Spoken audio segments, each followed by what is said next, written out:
Welcome করতে চলেছি doctor Krishnendu from Garia.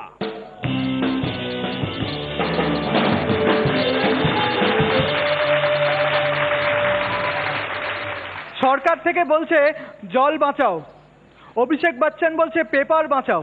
তাহলে বলুন তো সকালবেলা কাজ সারার পর পরিষ্কার করব কি দিয়ে? মোবাইল দিয়ে?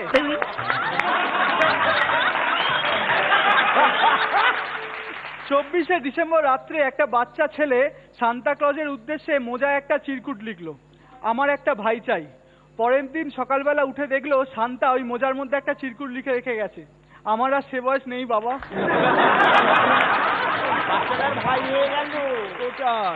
রনিদা, 18 বছর বয়সের মেয়েরা না ফুটবলের মতো হয়, মানে পেছনে 22 জন ছেলে ছোটাছুটি করে। যেই 28 হয় অমনি হয়ে যায় বাস্কেটবলের মতো, পেছনে 10 জন পুরুষ ছোটাছুটি করে। যখন 38 হয় তখন গল্ফ বলের মতো একজন, আর যখন 48 হয় টেবিল টেনিস বলের মতো, এ বলে তুই নে, ও বলে তুই নে।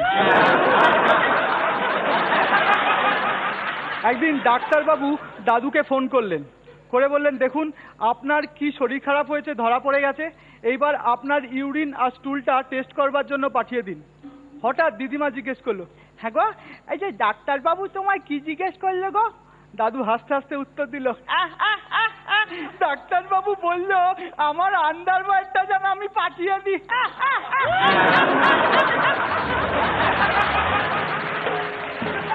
দুজন লোক কথা বলছে, বলে আমি মাসে 500 টাকা ভগবানের নামে করে দিই। প্রথমে একটা মাঠে বড় সার্কেল টেনে মাঝে দাঁড়াই, তারপর 500 টাকা উড়িয়ে দিই। যদি এই সার্কেলের ভেতরে পড়ে তাহলে আমি নিই, বাইরে পড়লে ভগবানকে দিয়ে দিই। আর একজন ভদ্রলোক বলল, আমিও তাই করি, একটা সার্কেল টানি, মাঝে দাঁড়াই, টাকা উড়িয়ে দিই, কিন্তু যদি ভেতরে পড়ে তাহলে তখন আমি ভগবানকে দিয়ে দিই, আর বাইরে পড়লে আমি নিই। দাদু আর থাকতে পারলো না, দাদু বলল, এই জানিস তো আমিও খুব ধার্মিক লোক, আমিও মাঠের মধ্যে একটা সার্কেল টানি, তার মধ্যে দাঁড়াই, তারপর টাকাটা উড়িয়ে দিই, আর ভগবান যদি নিতেই হয় এক চান্সেই নিয়ে নিই।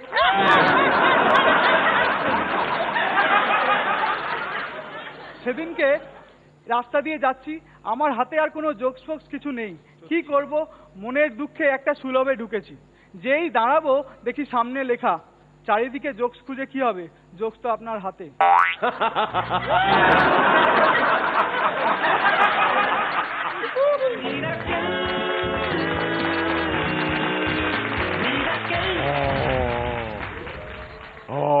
এটা কি বললেন আপনি? এটা পুরো আবুলিশ কেস। পড়ান না। হ্যাঁ, জমলো না তো? না, সব একটু ঘেঁটে গেল। ল্যাকটিক অ্যাসিডের অভাব মনে হচ্ছে না। এটা কিরম, মানে এটা ঠিক কৃষ্ণেন্দুর মতো হলো না। না না না। আর একটু, আমরা তো সবসময় এটা আশা করে থাকি রস। হ্যাঁ ঠিক আছে, দেখা যাক পরের ইয়েতে কি হয়।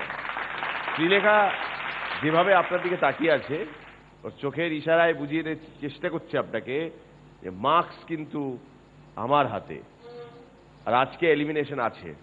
আমি জানি আপনি এলিমিনেটেড হবেন না, সেই চিন্তাটা নেই হয়তো, তবু বেশ একটা কর্পোরেট লুক, নট ব্যাড।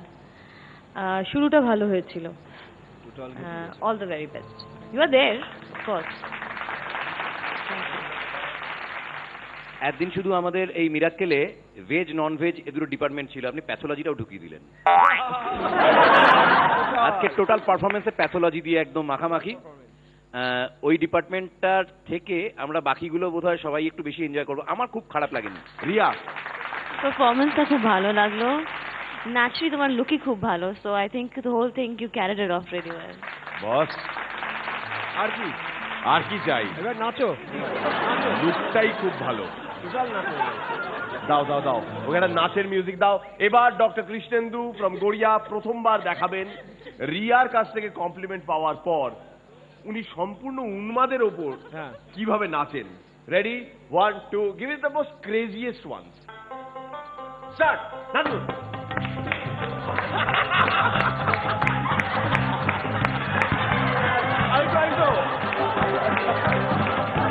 ওদিকে তাকিয়ে, রিয়ার দিকে তাকিয়ে।